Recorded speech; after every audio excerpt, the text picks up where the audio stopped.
Tuloy naman ang BARM elections. Yan ang tiniyak ng Malacanang matapos ang nangyaring pananambang sa BARM Interim Chief nitong weekend. Nasa linya ng telepono si Harley Valbuena. Harley.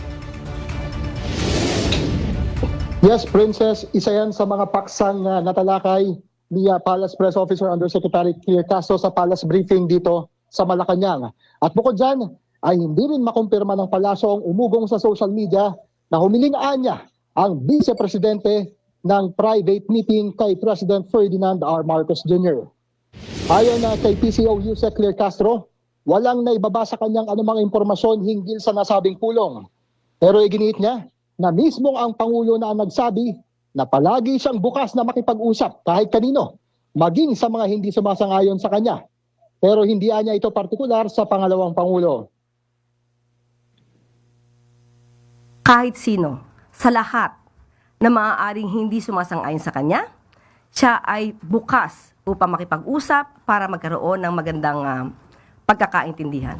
Hindi partikular para kay Vice Presidente. Baka kasi magkaroon na naman ng misinterpretation at misunderstanding sa ating mga ginawang katugunan. Samantala, nanindigan din ng palasyo na all systems go pa rin ang BARM parliamentary election sa Setyembre sa kabila ng nangyaring pananambang kay BARM Interim Chief Minister Al Villaroof Makakuwa. Una nang kinundina ng Pangulo ang insidente kasabay ng pag-uutos ng malalimang investigasyon.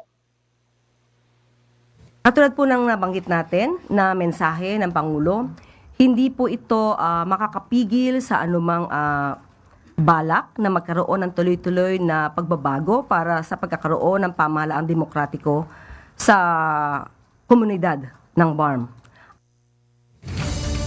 Princess, muli ring nanindigan ng palasyo na kailanman ay hindi naging lehitimong programa ng Administrasyong Marcos Jr. ang umano'y leadership fund sa mga senador na ipinalutang ni former DPWH Secretary Manny Bonoan. Ipinauubaya na rin sa Ombudsman at sa state prosecutors kung gagawing state witness si Bonoan sa flood control scandal. Princess?